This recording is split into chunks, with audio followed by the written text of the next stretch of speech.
Training camp is beginning, drafts are heating up, and best ball Twitter is getting obnoxious, I guess. Either way, we're going to draft on drafters today. We're going to fire into the $20 contest. And if you guys are good and we get through this quick, maybe we'll fire another draft after. Let's get it.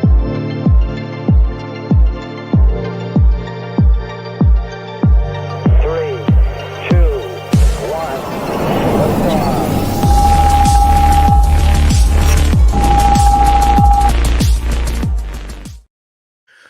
1. Welcome in, everybody.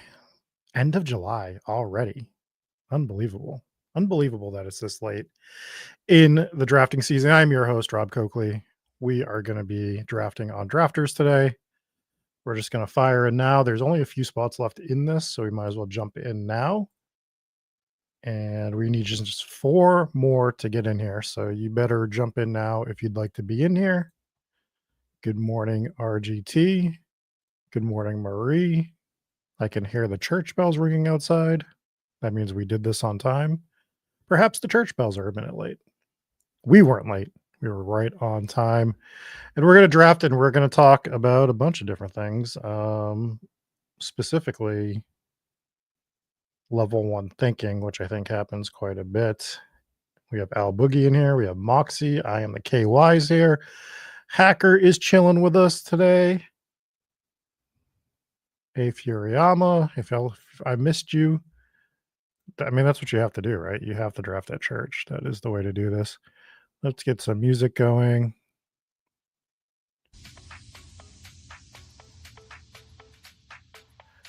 Mr. Propinski says, build that Sunday morning super team. Josh is enjoying the throwback Patriots hat. Thank you, sir. Thank you. Yeah, so let's click the I am ready to draft button because it's close. We might get to 10. Again, just a feature that I love that just never gets utilized enough. I also would like for StreamYard to decide what their volume level is for stuff. Just all over the place, all the time. That seems good. Regina has no fashion sense, so that's good. Good to know that Regina does not know what makes a good hat. No hat in her profile pic. Seems suspect. Seems very suspect. Jonathan says Spike Week streams are not ideal for super teams, but there are other streams that are plus EV. Yes. That is quite true. We are drafting today. We are in the 6 hole. Not really where I prefer to draft, honestly. I might need to reload this so that our overlay is showing. Don't like that that's not doing what I want it to do. Let's make sure that we are signed in.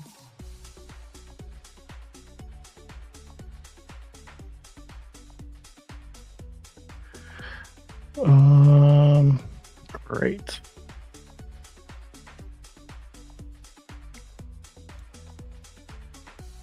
I was making some adjustments last night and I might have messed something up, but we will figure it out. If I have to, I will make my pick and then I will X out and sign back in. I would like to get my overlay going, starting to massage the teams I want to build is relatively important to me right now. And then we'll get into today's topic at hand.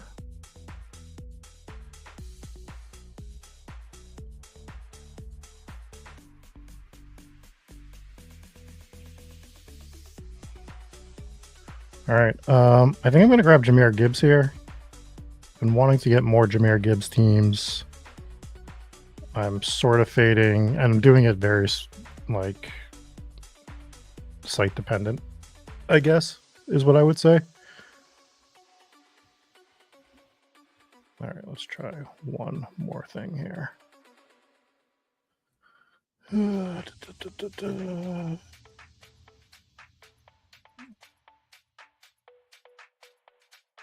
And this should fix our issue. That was on me. So, what did I think about the WSOP this year? Way better than last year. I followed it a little bit. Started following the main event towards the end. Well, I guess I was following it. I was really hoping Kassoff got thrown out, which, God, I hope he gets banned for life. And I was following Michael Mizrachi. Hung out with his brother once or twice, who was, I thought, pretty cool. So, loose connection there. So I was just hoping that he pulled it off. So good for him for doing that. I didn't follow it as much as I had in the past. The last few years I haven't, especially since I've only played live poker, I think less than 5 times since I cashed in the main event, which is just a byproduct of doing a bunch of different content and working and all that stuff, unfortunately. I'm looking forward to playing more poker again in the future. I just don't know when that's going to be.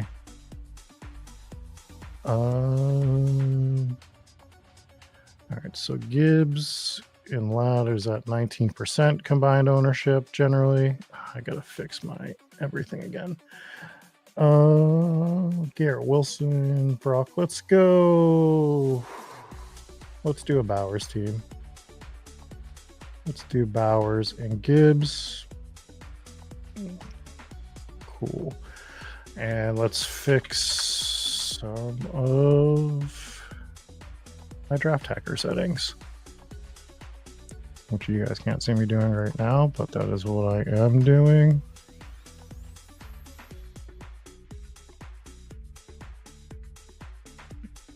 And I am apologizing because I feel like I'm all out of sorts on the stream today.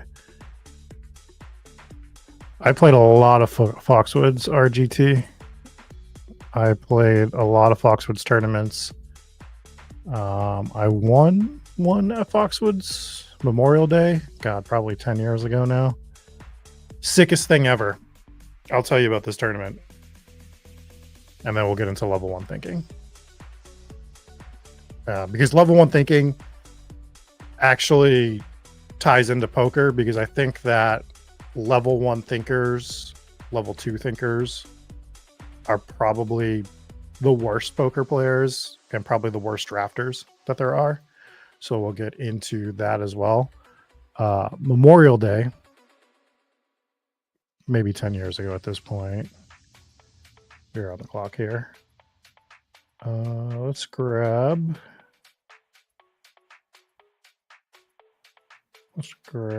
Marvin Harrison. We're a little short on him.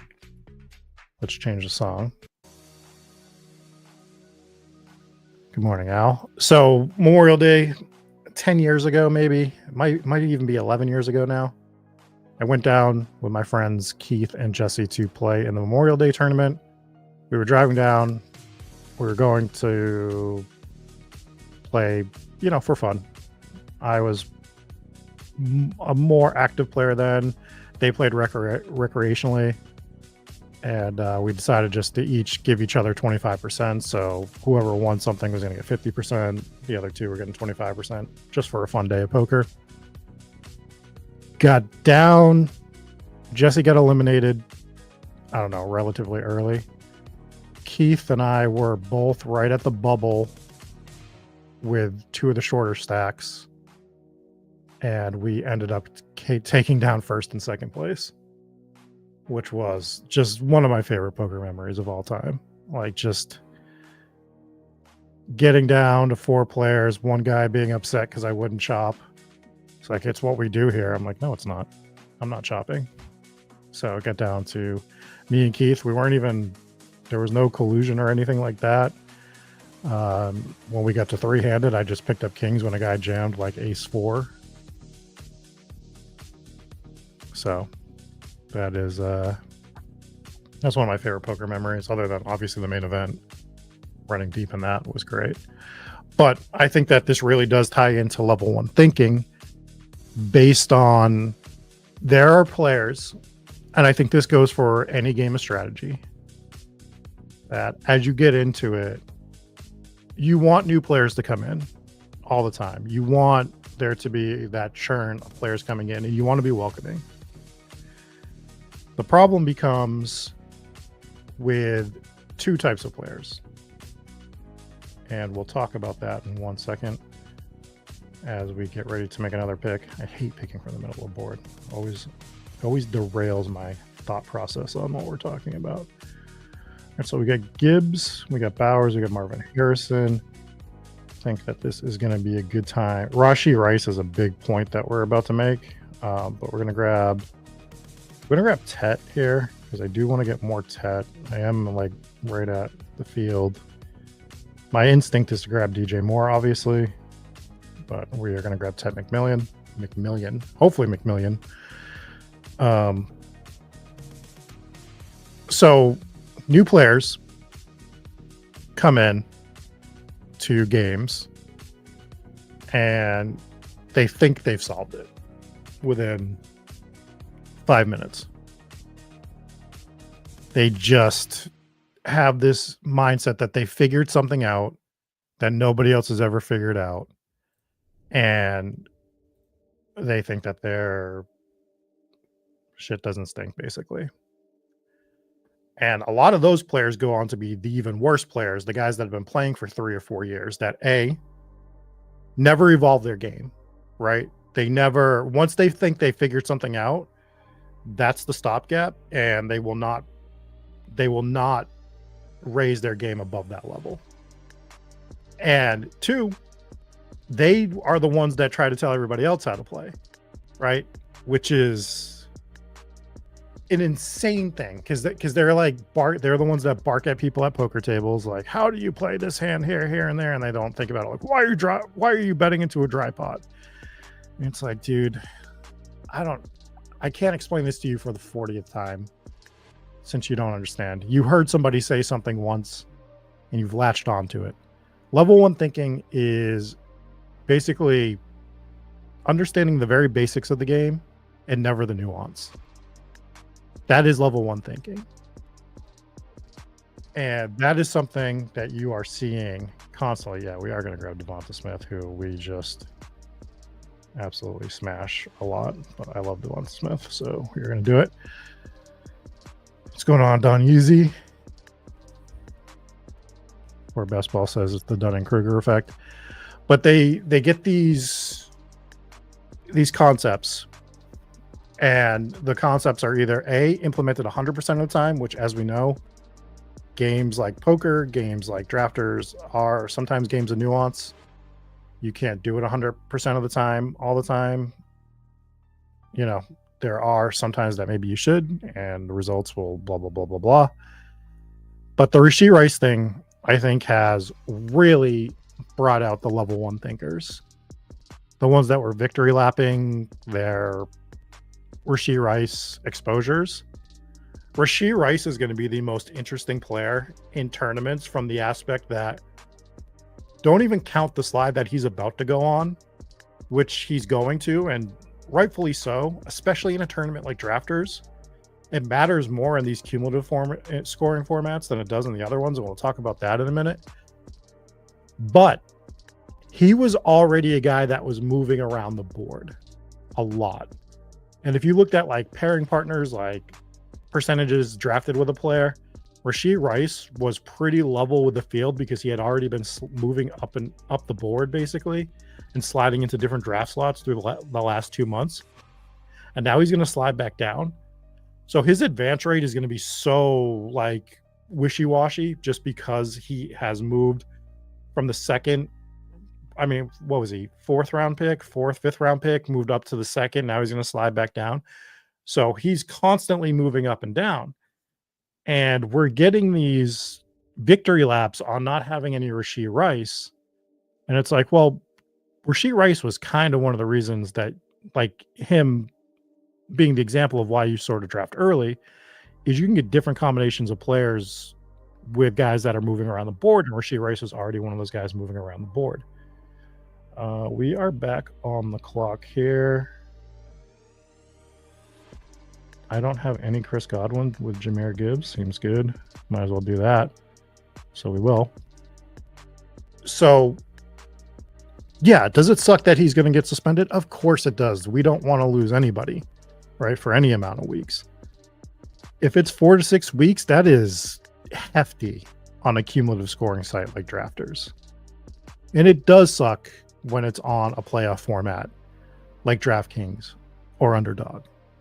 However, it's not as big a deal on those other two sites in the sense that you still need to get that team through.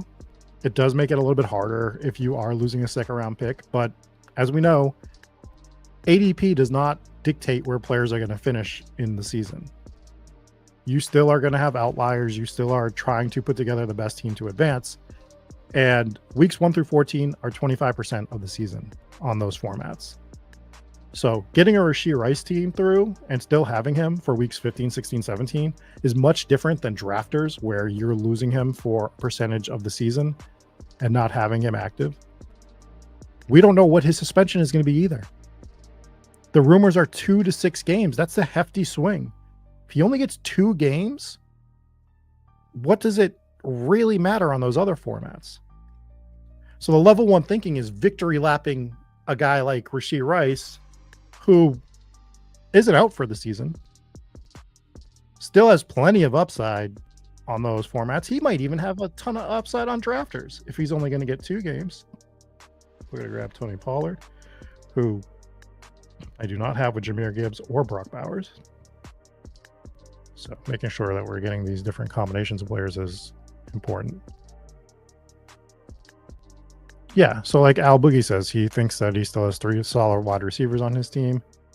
There's still upside with this player. Like, your teams are not dead. And it went straight to, the discourse went straight to the teams with Rashee Rice are dead from like level one thinkers, right? Where they're not looking at the nuance of the game. They don't know what game they're playing. They don't understand how to front, like weeks 1 to 14 is equivalent to week 15. Yeah, you got to get through, but every team's got to get through. You got to get through week 15. You got to get through week 16. There's variations of teams to get through. You don't just draft 4 wide receivers or 3 wide receivers. You don't just fill a lineup. If you did, then yeah, completely different story, right? If we were just drafting a starting lineup, sure, not as great.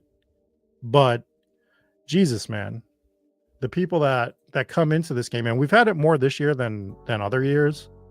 Like, this has been the worst year for new people coming into best ball, or new content creators, or new Twitter people that are coming in and they've just solved the game. You know, like it's just a silly thing. And I'm not against new players. We need new players. In order for the games that you like to grow, the new players have to come in, and you should be welcoming to the new players. Not every new player is worth welcoming, though, is what I will say.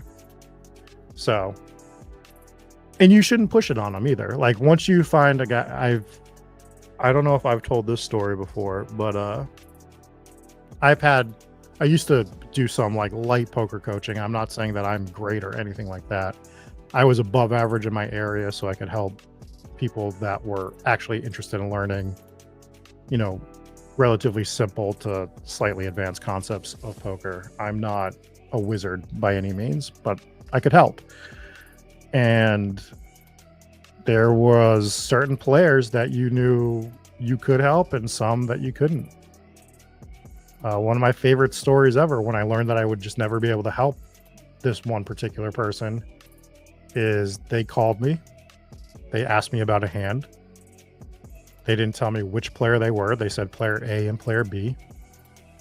And they asked me what I would have done as player A or what I would have done as player B. And I sort of ran through why I thought what one particular player did was bad or wrong in a vacuum. And this person freaked out on me, telling me that I thought I knew everything, blah, blah, blah. I didn't know which player he was. So they'll call for your help. And let's make our pick here. And we'll get a little bit. We're going to take Kyler, who I also don't have with like any of these players that I've drafted. So let's take Kyler to pair with Marvin Harrison. So sometimes players aren't asking you for help. They're asking you to verify what they've done. And those are the people you need to You need to just be like, these are not players that are worth helping, right? When a player comes in and they ask you about a specific scenario, you can have a discussion back and forth, and they can tell you why they think what they think and what you think, back and forth, and it can improve both of your games. But if they're constantly coming in just to get verification rather than have a discussion, that player's not worth helping. It's no matter what game you're playing. That's a level 1 thinker. A level 1 thinker is they are always right and they're looking to verify. A level 1 thinker in poker will come and tell you a bad beat story. And when you ask about nuance of the hand, what was the opening raise? What was your position on the table? What was the flop? Why was this the bet after the flop? They're like, I don't know. Can you just believe he called with 5-8? It's like, sure. Based on what the nuance of the hand was, maybe. Right? So those are the players that are level 1 thinkers. And I think you see it a lot in best ball this year. Particularly. I mean, we have multiple things happening on Twitter. I won't even talk about like the beef stuff, but you see the level 1 thinking. I'm just going to call it out now. You see the people that are going to Chat GPT and typing out a prompt and just pasting a thread based on that prompt. Those are easy to sniff out if you know what you're looking for.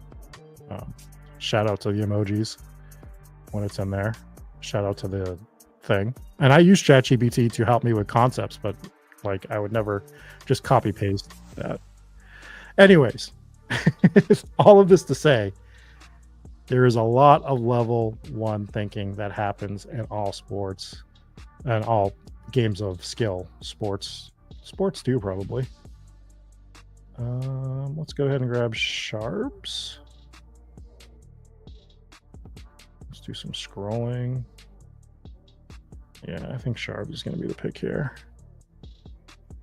Mr. Pavinsky says, never tell a donk they're a donk. And that's generally like, you need bad players in the ecosystem. But I think like my counter to that, I will never actively go out and try to help improve a player. I've learned my lesson on that. Like, I think when I was younger, like I never did it like in a I'm better than way, but people that I liked, I would try to help them. And for the most part, I don't do that now. Like if you ask me for assistance and stuff, I will do that. And I ask other people for help too. I mean, hell, Wednesday night is the lab. Wednesday night is about us having those discussions, bringing up concepts, understanding what other people are thinking. Like that is what that is all about. Yes, as Al Boogie says, they're what we call the rake. But those players never want to improve either. They think they have the game solved. They think that they know everything. And spoiler alert, best ball's not solved. Like, we don't know everything. We shouldn't be working in absolutes unless it was like 2 years ago when Rashad Penny was getting drafted and he was a terrible pick. Or last year when Curtis Samuel was getting drafted in like the 8th round and he was a terrible pick.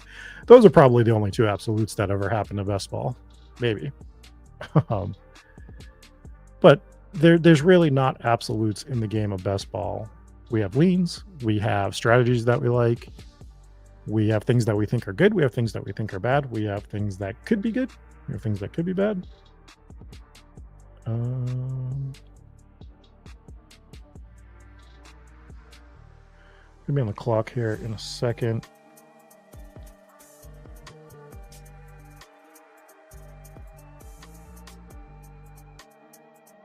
Oh man, how bad is this gonna mess up my team if I do this?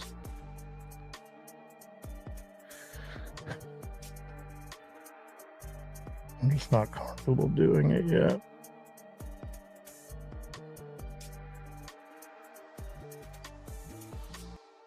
Screw it. Let's take Tyler Warren and just dig out, I guess.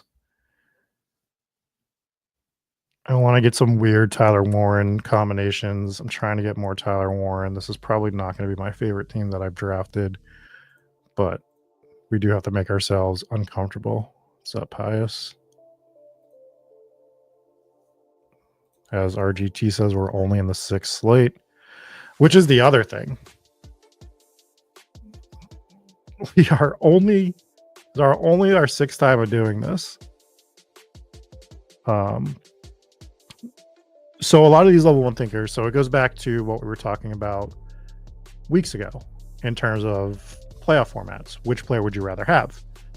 Would you rather have had Saquon Barkley, or would you rather have had Jonathan Taylor last year?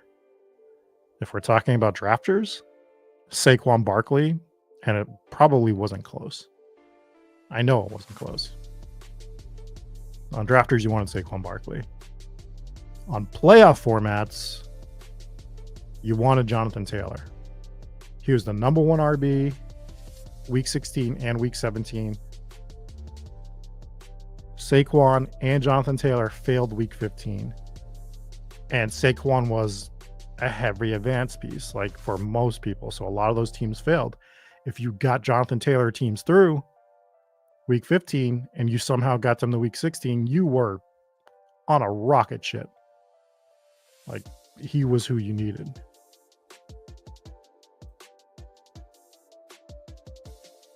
I don't know what you're talking about, Pius. I don't. Yeah, so that's just bad luck.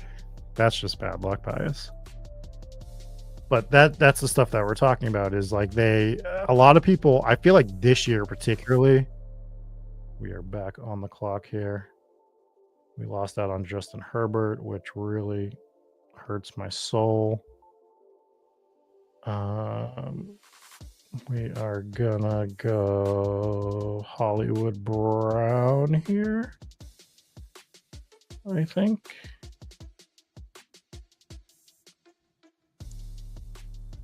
Just really underweight Hollywood.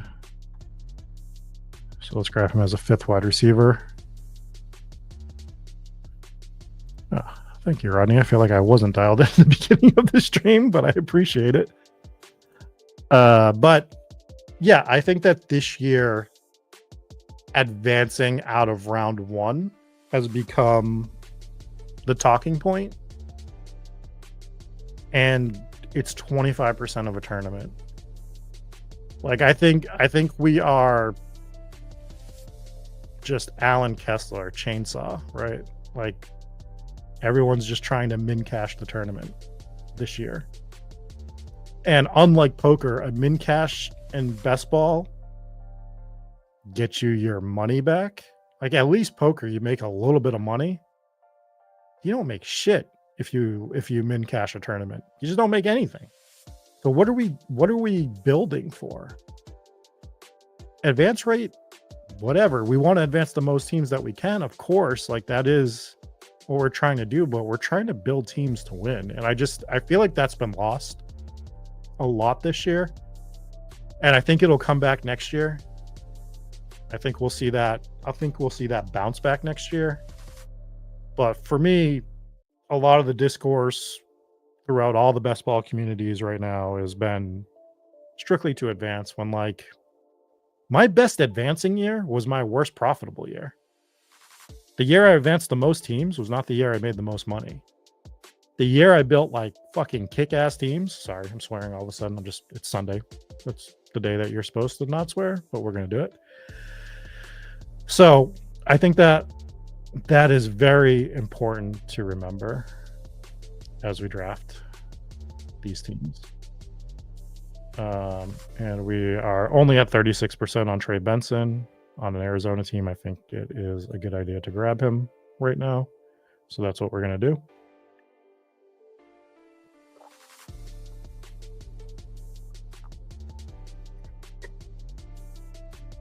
So that is I think there's been a regression to level one thinking and just insulating teams for advancing.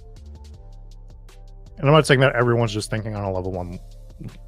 I think you can, if you go and you have conversations, you can tell who a level one thinker is. And I don't ever want to just think about a game from a level one perspective. If there's a game that's the only way that I can envision it, I try to step back and be like, all right, can I figure out a better way for this? And if I can't, then it's probably just something I shouldn't be playing.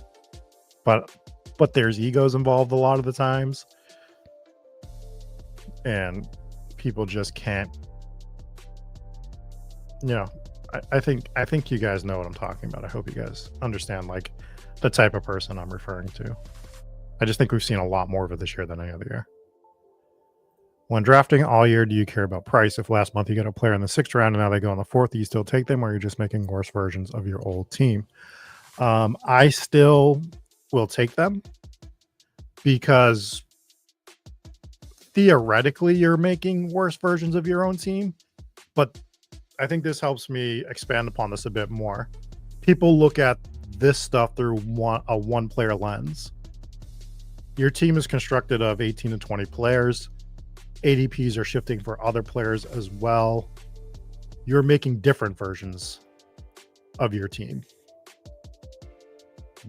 ADP does not guarantee the outcome of. We're going to take Bryce Young here to go with Tet.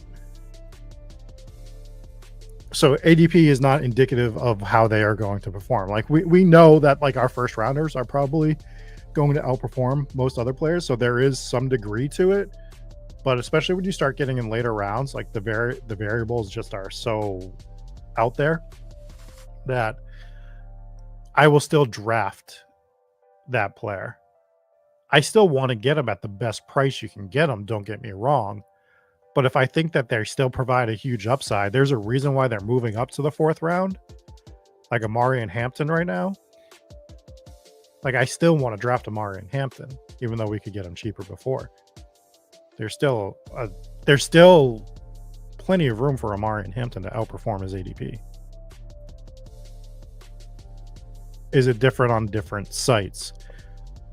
And I will say yes, based on why a player is rising or falling. And if we just go back to the Rashee Rice thing, his value on drafters drops. Doesn't mean he has no value on drafters, but missed weeks is more important. Brandon Ayuk is tough to draft on drafters right now, right? Like we don't know when that dude's coming back. We don't know what the situation is with him. I think he's undraftable on drafters. We're going to try to get one more week 8 running back. We'll see what we can do.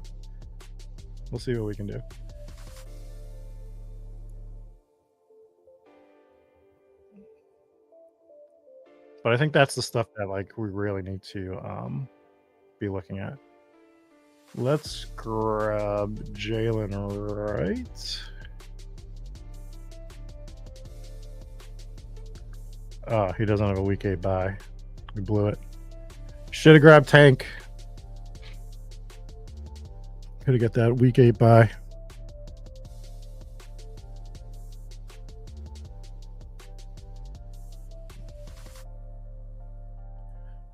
Yeah. So he's moving around a bit too as RGT states, but we don't know what the deal is with Najee. He might be a pirate, which is fitting. I am started writing the new shanty last night. Maybe there's a line about Najee being a pirate. Spoiler.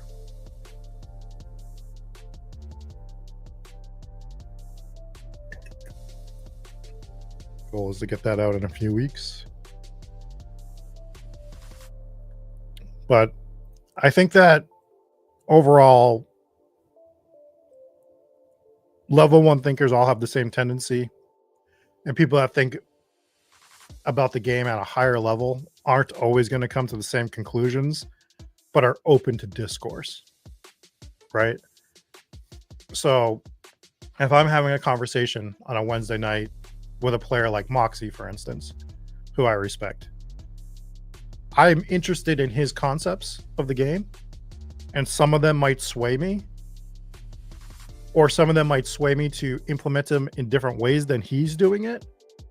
Or I might be like, I don't know if I really like this concept, but I want to be cognizant of it, and I want to know how I can fade it in a way that I want to fade it. So like there's so many different outcomes of talking to players that have the different thought processes, right? So as long as you're open to discourse, which again, Wednesday Night Labs, And I'm not just pushing the lab because it's something that we do. I mean, we jump in the lab and we have discussions for a few hours every Wednesday night, and you just hear so many interesting concepts of what people want to do. There's some nights that I talk quite a bit in the lab, and there's some nights that I don't barely ever say anything because I'm just interested in the conversation that's going on around me.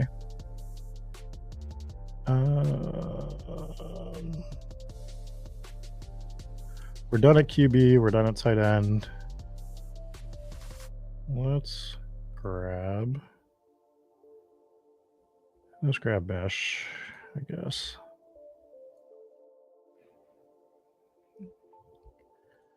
Just really commit ourselves to the Raiders offense, which is what I want to do. That's a joke, by the way.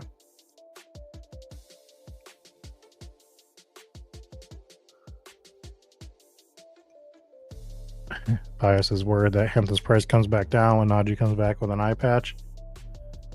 Yeah, but I just think that he's going to be fine. I think that Amari and Hampton has the potential to be a first-round pick next year.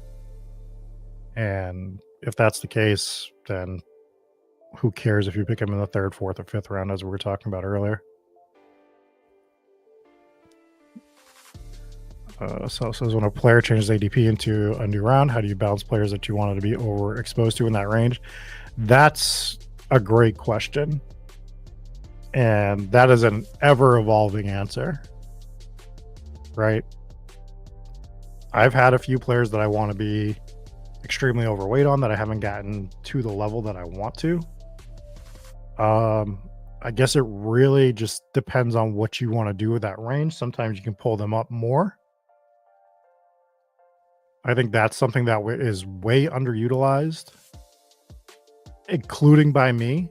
It's a concept that I don't do enough, where like if I really like 2 5th rounders, I don't pull one of them up to the 4th round enough to get the other one. We saw that 3 or 4 years ago. That it was just it was just the concept to win. The 5th round wide receivers were so strong.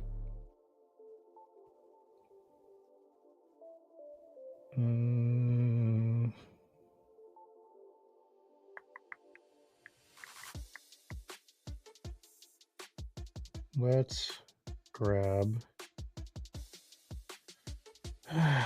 Michael Wilson. I hate it. I don't really like Michael Wilson, but let's just build out a huge Arizona team.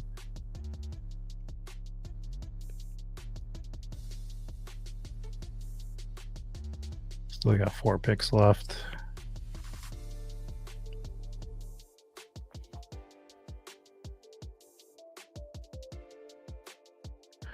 The year Felix won, DK. I mean, I've talked about this a few times, but he loved the 5th round wide receivers. He specifically loved Cooper Kupp, which was the year that Cooper Kupp was just like an unstoppable force. And he was pulling Cooper Kupp up pretty much every time and then just getting different pairings with Cooper Kupp, which made him advance a bazillion teams and then eventually win because he had just like these crushing Cooper Kupp squads that were unique based on pulling them up. And he was getting them with wide receivers. Like I every year, I forget the range more. Robert Woods was the bust in that range, but it was like maybe DJ Moore was good that year. There was other good wide receivers in that 5th round, maybe 4th round. I don't remember off the top of my head. There's been so much best ball over the years, but it was the year that we were drafting. God, there was a range in the 3rd round that we didn't like the wide receivers, and then we loved the 4th and 5th round wide receivers. And we still just were clicking the button on the 3rd rounds because we were so tied to ADP that we couldn't get beyond it. And when you just let that control go and you're just like, well, from this concept, these are the players that I like. This is what I'm going to do. We're going to grab Giddens here. Pretty overweight him. Want to keep. Yeah, Chase, T, Robert Woods, DJ Moore, Cooper Kupp, and there might have been one more, I think was that range. And like Allen Robinson was the round before. Debo in that range. But the range before was like Allen Robinson, and I think some other bad wide receivers. And like, we didn't like it. We didn't even like taking those players. And we still did it. We're just like, what are we doing? And we're like, well, this is the ADP, so we got to take it. And I still do it. We all still do it. It's tough to break the chain on that. It's easier to do it. Like, once I get to the 15th round, I don't even care. I just start clicking who I want. I'll scroll who cares at that point? Like, I'm just building for structure then, and I'll take the players that I think fits the structure best, fits the team best. And that's what we do. But it's harder to do when you're up in the third round. It's harder to sit here and even like round 4 be like, I'm going to take Devonta Smith over Ted McMillan so that I can get, Deebo Samuel with him. Or I guess Cortland Sutton would be the better example. Try to get a pair that nobody else has, or has very rarely. It's real hard to do it, especially on the clock when you're like taking 30 seconds to do it, 20 seconds. These are tough decisions to make. So I totally get it. We are cruising in this draft. I think we'll recap it, and then I think we're going to draft the Best Ball Mania team afterwards.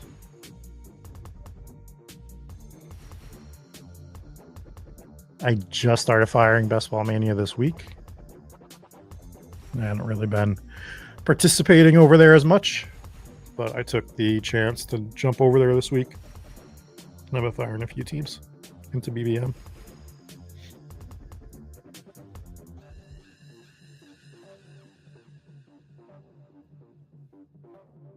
So I hope that this discussion has really, I hope it's helped in a sense. It's not like I'm giving you like advice on how to draft. This was more a discussion on how to think while drafting, is what I will say. We're going to take Monungai here.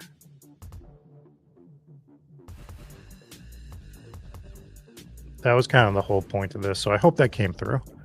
Bersier does say, can't pump the lab enough. Might be the single best resource out there in this space, in my opinion. I agree. Thank you, I am the KY. Sometimes it's difficult to... I had to tweak mine a bit to figure out exactly the way I wanted it in terms of colors. I'm glad this was a good TED Talk. But yeah, I mean, I'm usually pretty good about not getting into like the discussions on Twitter. I slipped this week. I got into one where like I allowed myself to be annoyed, which I usually just don't do that anymore. And I had to take a step back and just be like, this is obviously a waste of time. And that was part of the thought process. Like, I already wanted to have this conversation, but it really just like tipped me off to like, I think we just need to take a step back and remember what we're doing here. We are all trying to win. I want to win. I want to see you guys do well, but I want to win. And I think that is just the things we need to remember in this. That we can help sharpen each other. But at the end of the day, we all want to win. And but we can still do it in a good, clean discourse. God, we are...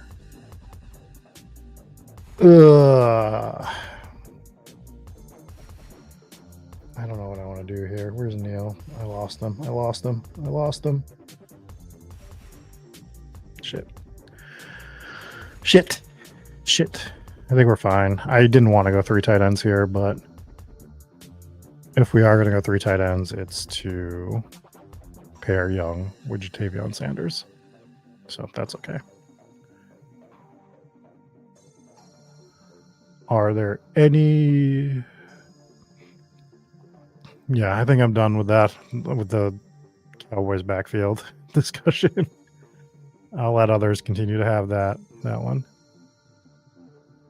Are there any major contests you think will have a low fill rate? As Broadstar brings up, Drafters usually does overlay, and they do promotions as well. So I think that you'll see this one possibly overlay, and I am paying attention to was it the sprint on Underdog, which I actually think is a great concept of a tournament. So I'm paying attention to that one because it's looking low. And although I'm drafting BBM now, in 2 weeks, if I think that tournament is going to be severely overlaying, I probably will just stop drafting BBM and put my BBM resources heavily into that tournament, is the way I'm thinking of it for now. So I'm going to be hitting this Drafters main pretty hard. And I might hit that tournament pretty hard as well.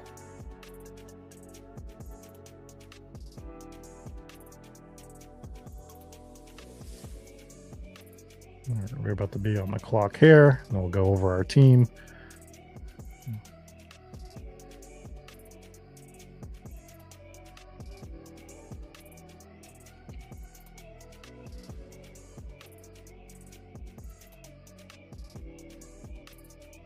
And I think we'll grab Neil. What do we want a receiver?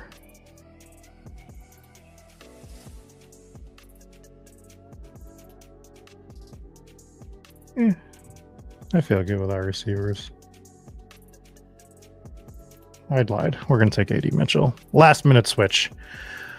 All right, so the team is Kyler Murray, Bryce Young, Jahmyr Gibbs, Tony Pollard, Zach Charbonnet, Trey Benson, Jalen Wright, DJ Giddens, Kyle Monangai. Wide receivers are Marvin Harrison, Tet McMillan, Devonta Smith, Chris Godwin, Hollywood Brown, Jack Besh, Michael Wilson, AD Mitchell, Brock Bowers, Tyler Warren, Jatavion Sanders. Don't think we needed 3 tight ends here. I think if I had to go back, that would be a running back pick. I don't think it's terrible, though. We are trying to get some more Tyler Warren ownership right now. Do like Gibbs. Maybe I don't need 8. Maybe Jatavion's just fine. I think it's just a luxury pick either way. We went heavy on Arizona and Carolina, which I think are fine offenses. I think this is a fine team.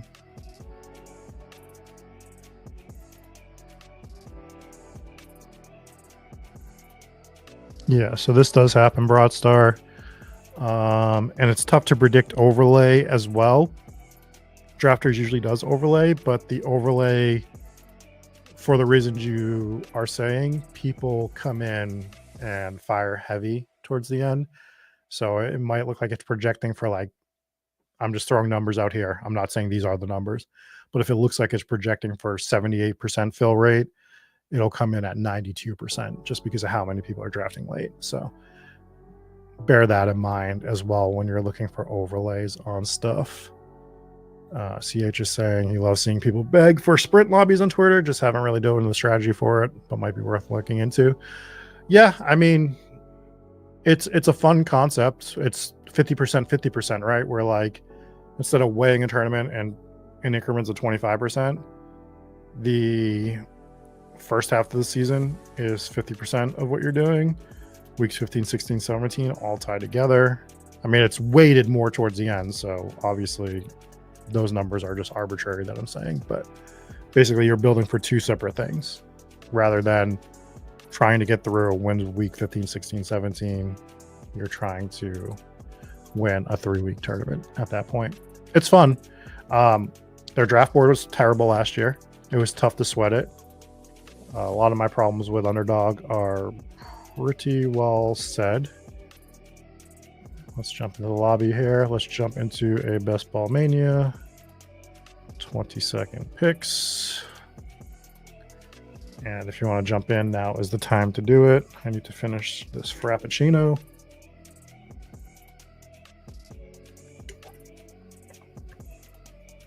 So I've done, I think, 13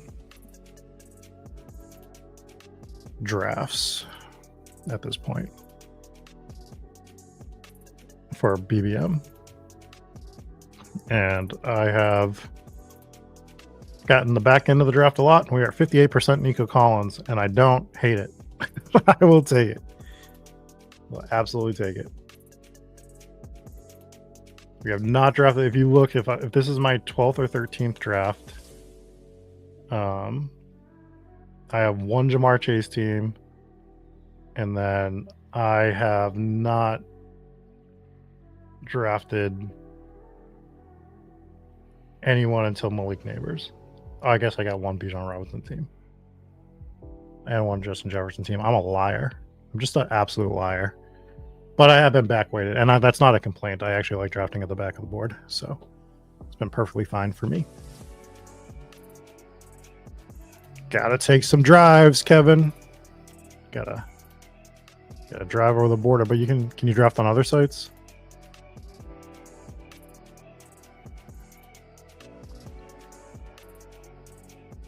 What do we need? One more person. Uno Mas.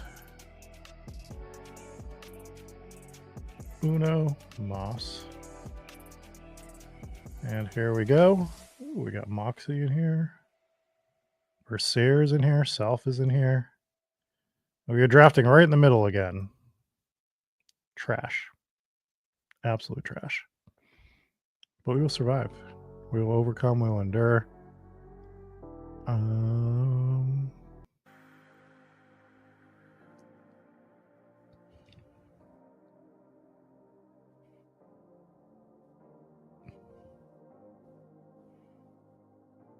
Yeah. Hate drafting in the middle of the board, but we will be fine.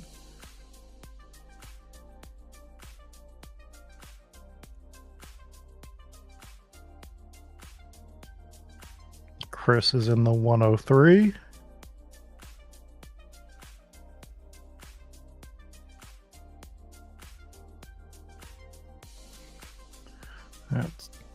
If you can draft all the others, like, I think other than having better like contest like variety, I don't think Underdog is severely ahead. Like, I think that's where they are ahead, is like they do have a good variety of their contest. I don't think anyone competes with them in that aspect. Overall, though, if I was held to just drafting on DraftKings and Drafters, it'd be fine. We are about to be on the clock, and we're just going to grab CeeDee Lamb here.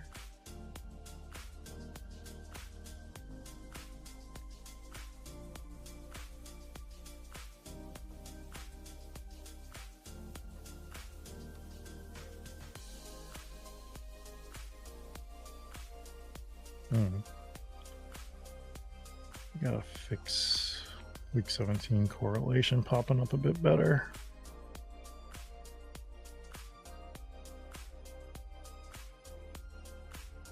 I might have put my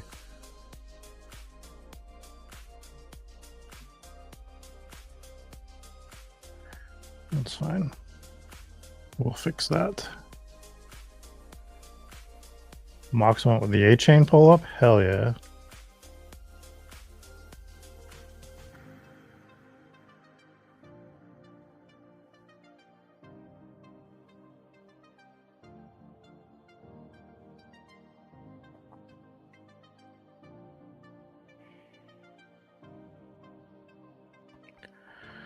All right, we're going to be on the clock here in a second. Versaire, you broke my heart. You broke my heart. We will grab Lad. And I am just going to reload this draft real quick.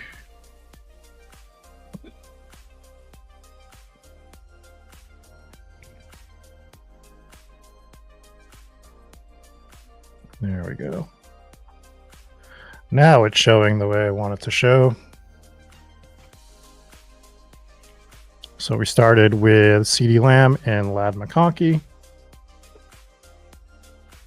I am very, very much into the Chargers this year. Very much into the Chargers this year. Especially if we're getting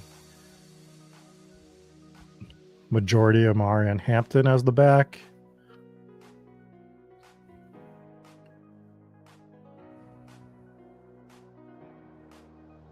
That is something that I am heavily interested in.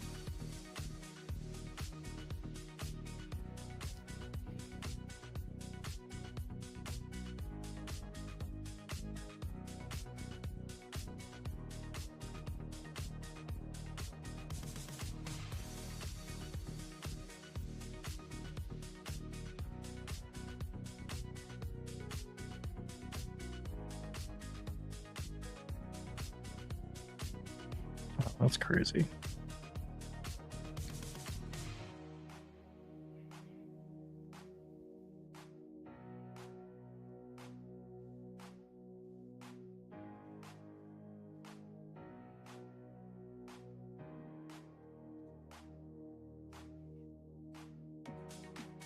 We're going to pull up Jaden Daniels to pair with CeeDee Lamb for a Week 17 stack. Right now, we're only projecting an 8% ownership between the two players. And one of the better, possibly, Week 17 matchups. So I will take Jaden Daniels to go with CeeDee Lamb.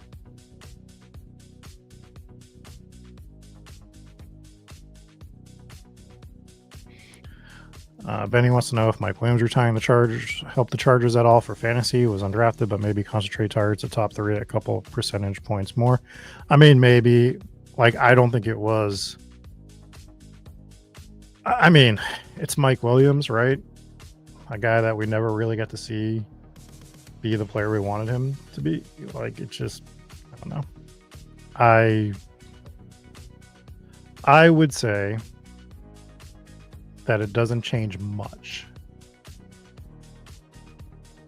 but could probably give you slightly more confidence with a couple of the other wide receivers. But I was already like way into the 3 wide receivers, and I think I'm just going to start hammering the tight end as well.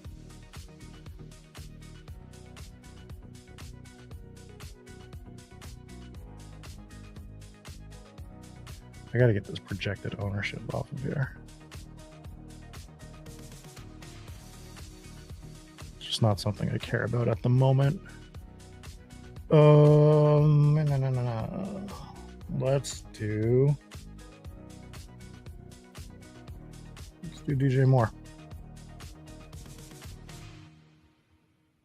We like DJ Moore. By we, I mean me. I know not all of you like DJ Moore. Yeah. I mean, Mike Williams might have been.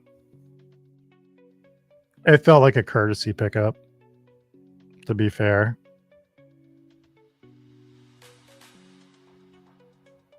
Like, it was just a courtesy to pick him up and give him a chance, and just was never going to be a thing. Probably. And they all learned it quick.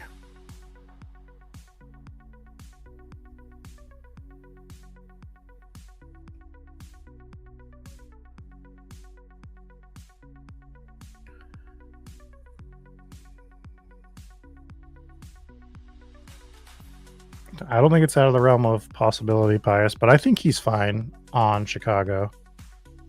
We had a big Chicago discussion Wednesday night. It was a hefty one.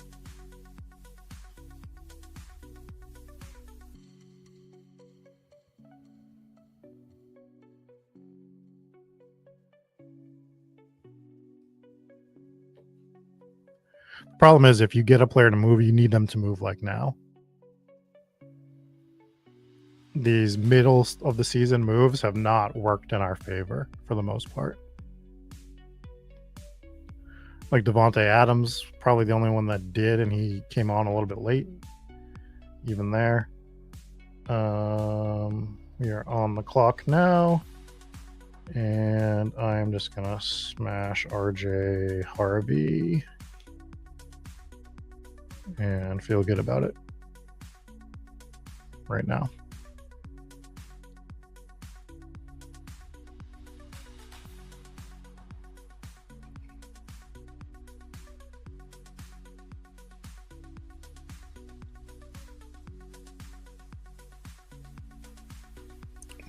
I find myself aggressively targeting players you don't have enough of when you're running out of bullets? That's a tough question in terms of I can't answer that in 100%, and this isn't a cop-out. It's more about like, who is the player? What did I want to be at with him?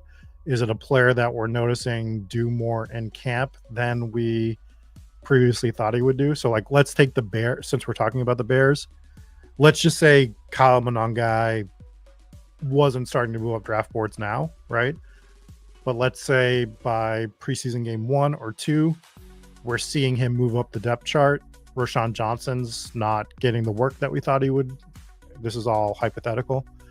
And Kyle Monangai wasn't getting drafted, and we're seeing Kyle Monangai establish a role on the team. Then I am aggressively targeting him to get as much as I can for multiple reasons, because whatever your ownership percentage is, it's even better because he wasn't getting drafted in the first half of drafts. So like the effectiveness of like an 8% ownership or 16% ownership is higher because of that fact. Let's just grab Debo. Why not? I think Debo's fine.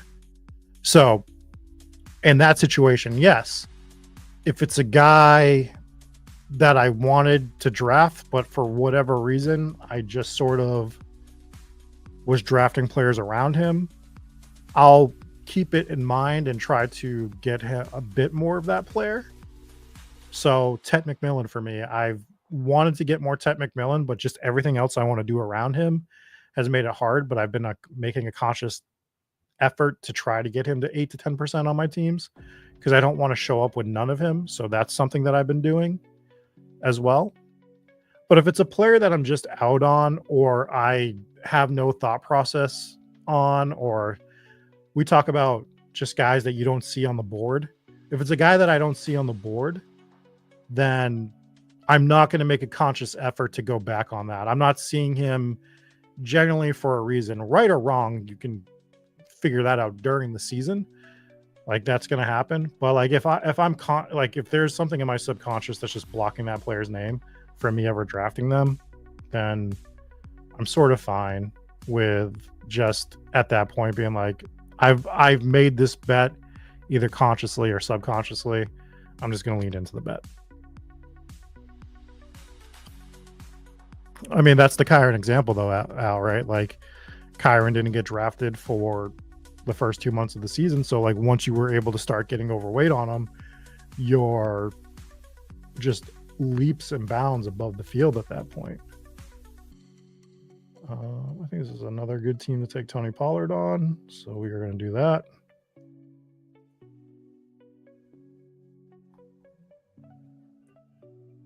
So I think it really, like, there's so many different ways to work around that, and just understanding what bucket that player falls into as you're doing it. So the answer could be yes, it could be no, could be in between, but it all depends on what that player is to you and what your reasoning for wanting to get him or fade him or not is. Hope that doesn't seem like a cop-out, but again, there's levels to everything, so we need to understand the buckets that we're talking about as we do this.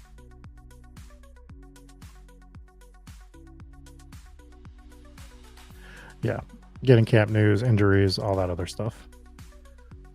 And you want to get it. And you don't want to be so hard-headed either that when you start learning something in camp, so like let's say you love Jarquez Hunter, right? Like Jarquez Hunter is the guy that you want to draft a ton of. I've drafted a ton of. But we start watching the Rams camp and we see that it's Blake Corum. Blake Corum's not playing in preseason games. Jarquez Hunter is. You might want to take your foot off the gas a little bit then.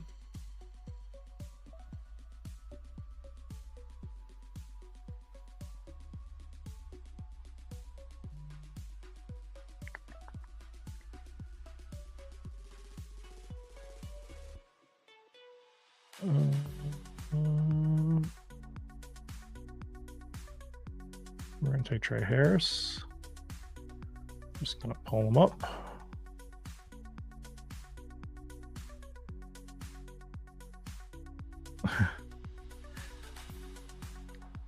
I'll never forget the Puka Nacua stuff because I will never forget John Daigle mentioning him 3 weeks before anyone else mentioned him.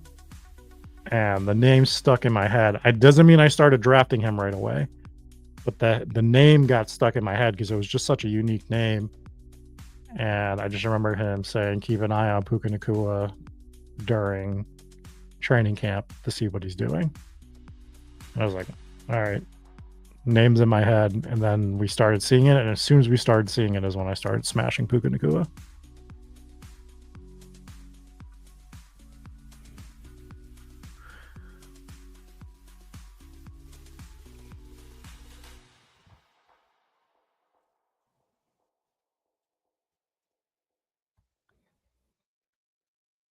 Okay. I don't even remember what songs I've played. So we're just gonna start firing songs.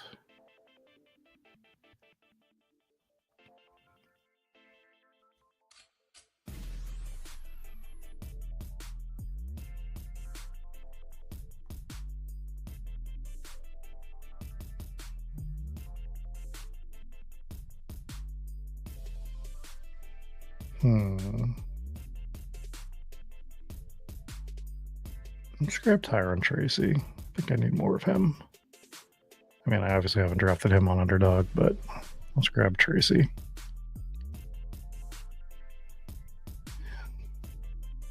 I don't love the Giants backfield. I'm trying to grab some Tracy and some Scatabo, but I don't love that Singletary still there. Scares me a bit, is what I will say. A little frightened. A little frightened by that.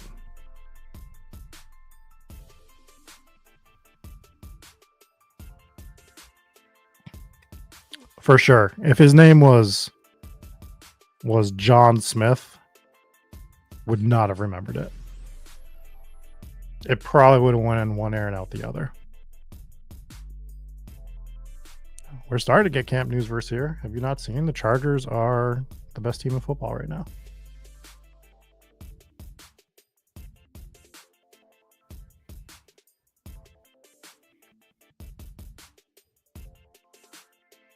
Let's see where John goes here. He grabs Burden.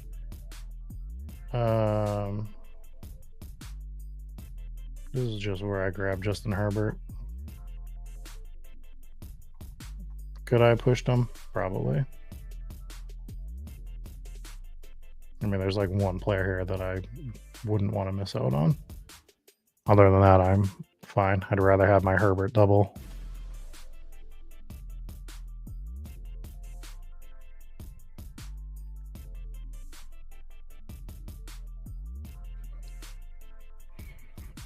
And we get that the Chargers played. I mean, the Dallas plays the Chargers in week 16, and then we get them with Washington too. So this team is really set up for this CeeDee Lamb team. Lamb to just go nuts the last 2 weeks of the season.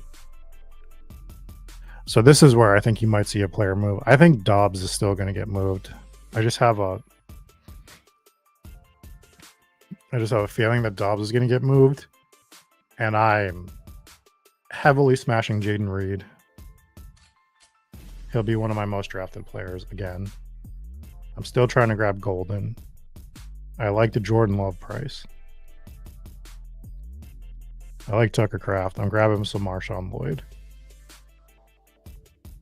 I'm scared to mix in Wicks, which is tough to say. But I do think that Dobbs might get moved. I don't know if it'll be till the season, but just everything for me screams that they're going to want to move him. Ramondre team, right? RJ Harvey, Tony Pollard. Seems like an easy Ramondre team to me. We don't have him on a Harvey team. Yeah, I got to fix some of my underdog stuff. I thought I had this the way I wanted, but I do not.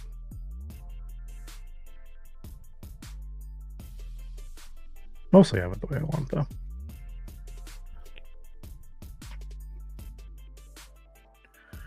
So, I do like Green Bay a lot this year.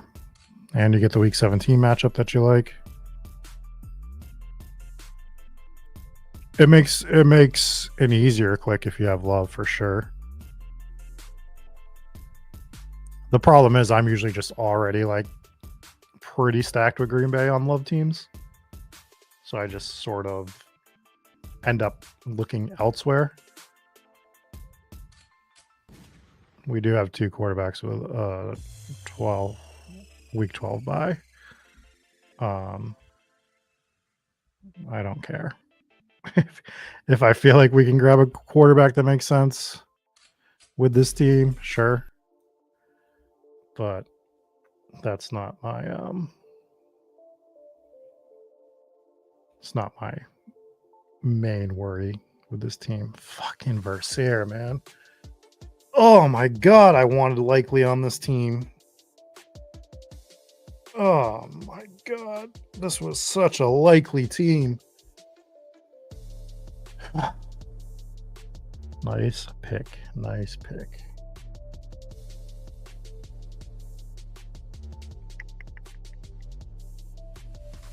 I know he probably made more sense for your roster. Oh, I forgot about the 20-second clock. We almost got there.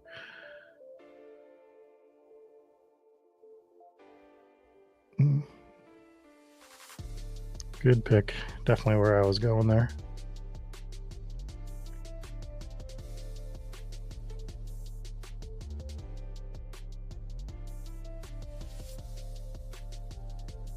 No, I agree. I love Isaiah Likely this year. And I like Likely because I think if you're taking like Likely is not at his correct ADP for sure. I think he's way under where he should be probably going. I think Mark Andrews obviously helps keep him at bay. But Likely, if I draft Likely, I am more than fine with only having two tight ends if he's my first tight end. So that is one way that I am playing the tight end position.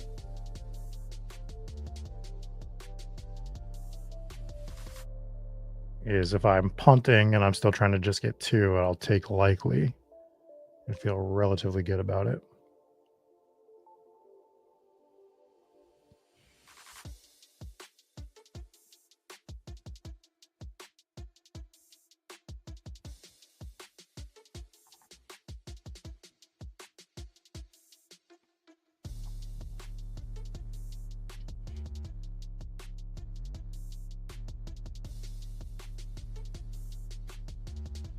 I mean, this does feel like a good Jake Ferguson team.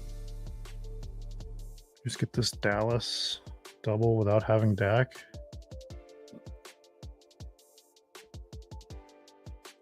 Algier might have been the other way to play it. I think I can be done at tight end, though, with those two.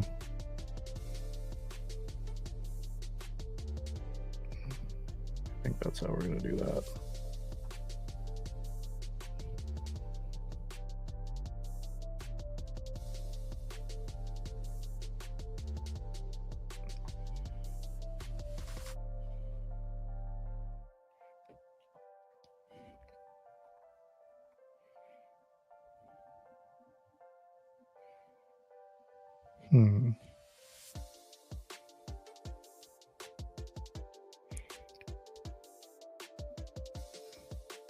Yeah, this is another thing I like to do. Goose brings up whenever he gets Lamar, he likes to get Mark and Likely. I agree. I've brought this up a few times over the year so far. I think it is more than fine to get both tight ends for Lamar. Good offensive coordinators make sure their best players are getting the football. And there is a heavy chance that the best players are those two tight ends. So I'm more than fine with it.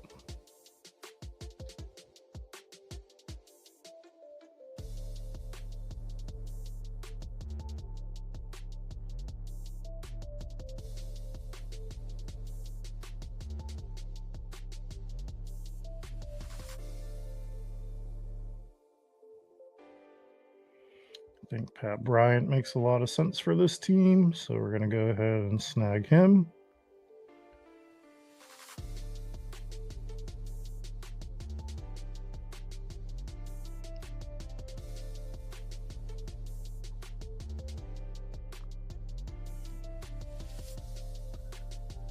All right, so far we have Jaden Daniels, Justin Herbert, who have the same bye week. We have RJ Harvey, Tony Pollard, Tyrone Tracy, Ramondre Stevenson. We have CeeDee Lamb, Lad McConkey, DJ Moore, Debo Samuel, Trey Harris, Pat Bryant. Week 12 is a big problem for us in terms of quarterback and wide receiver.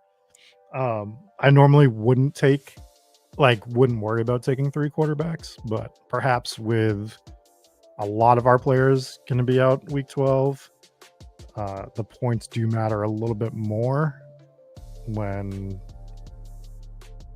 4 of our 4 of our 6 wide receivers right now have that week 12 bye. Seems scary. Yes, if this was cumulative, it'd be a little bit more of a problem. But we also don't want to take a 0 week. So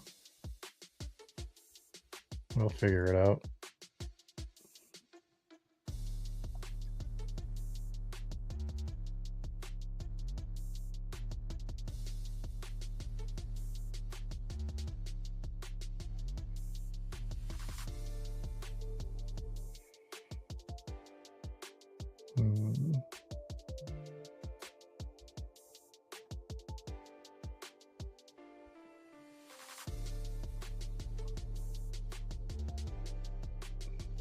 Grab Rico Dowdle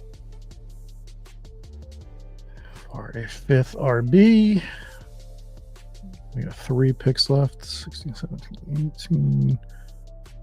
Harvey, Pollard, Tracy, Ramondre, Rico. I want another RB. I definitely want another receiver. And I don't know if I'm concerned. I might just...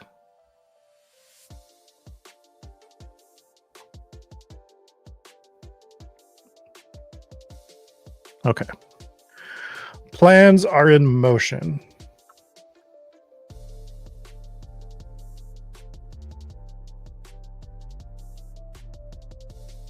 We have plans. They might not be good plans, but we do have plans.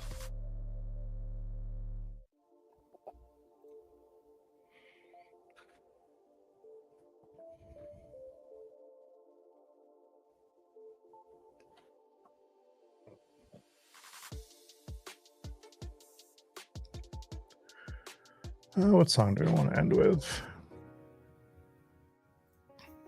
Go with a nice laid back song here.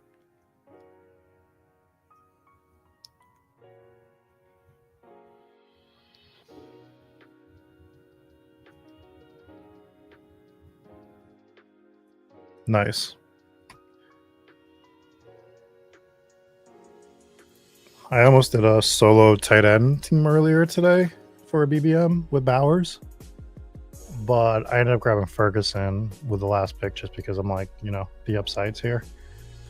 I think this is just a good time for me to grab Darnold. So we're going to do that.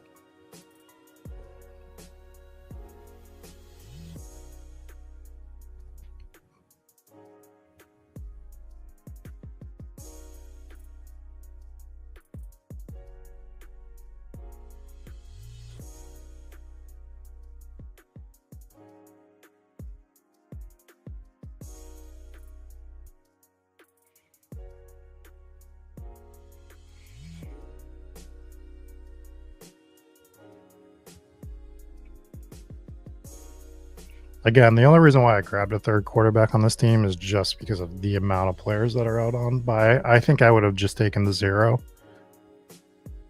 If it was more spread out amongst this week 12, but with 4 of my wide receivers, I just want even the 10 to 15 points that week. Usually not a concern of mine. Don't actively seek out it either by any means, but just usually would not be a huge concern.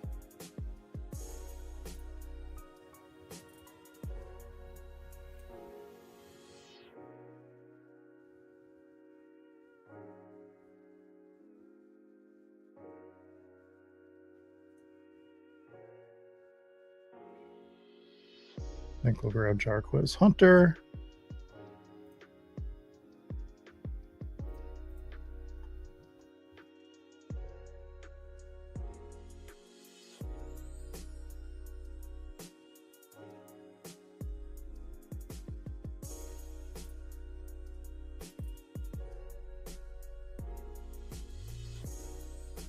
Cool.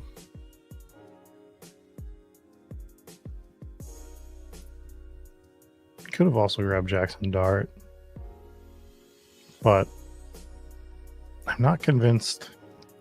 Although that Giant schedule is brutal to start the year. But I think they're going to hold on to Russ as long as they can. Like, I think that they are basically going to be forced to pull Russ off the field, is my thought.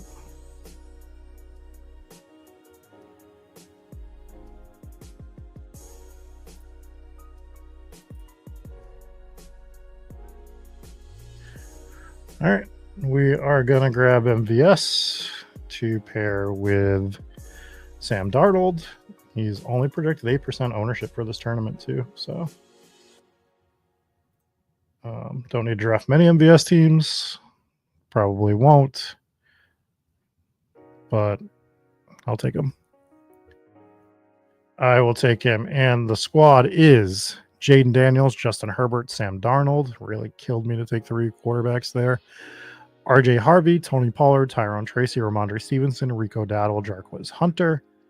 And then at wide receiver, we have CeeDee Lamb, Lad McConkey, DJ Moore, Deebo Samuel, Trey Harris, Pat Bryant, MVS, and then tight end is Dalton Kincaid and Jake Ferguson. We really built this team around Dallas. We have good week 16 and 17 matchups with the Chargers and with Washington as well. I think that this is going to be a fun team overall. If I had to take 3 quarterbacks, I think I would have rather have strengthened my running backs a bit more, but I don't know at what cost for this team. So I think Jaden Daniels sort of made that a little bit more difficult. But I do like this team. If you are not part of the Spike Week Discord, you should join that. If you join the premium version, which is only $5 a month, you get access to a ton of stuff, including the lab, like we were talking about earlier. So, there's about a month left if you want to get into the best chats over the next 4 or 5, 6 weeks before drafting stops. Cost you just about $5, maybe $10 to get all of those conversations. We do it live every Wednesday night at 6 o'clock. I think it is the best thing that we offer.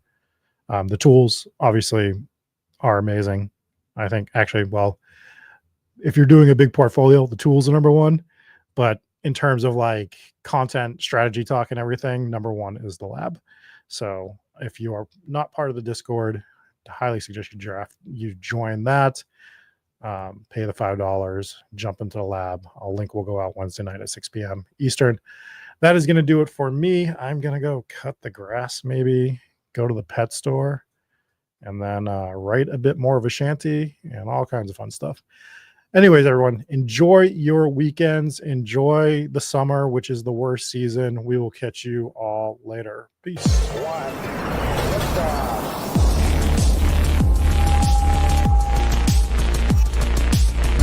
Woo! Those were some spicy takes. Want to stay up to date with all of the other spicy takes we're going to have over here at Spike Week? Why don't you press that subscribe button below? You turn notifications on, we draft a team, boom, you know about it. We have another spicy take, boom, you know about it. You can be there. You can draft with us. You want to stay up to date? That's how you do it. All right, we'll catch you later next time here at Spike Week.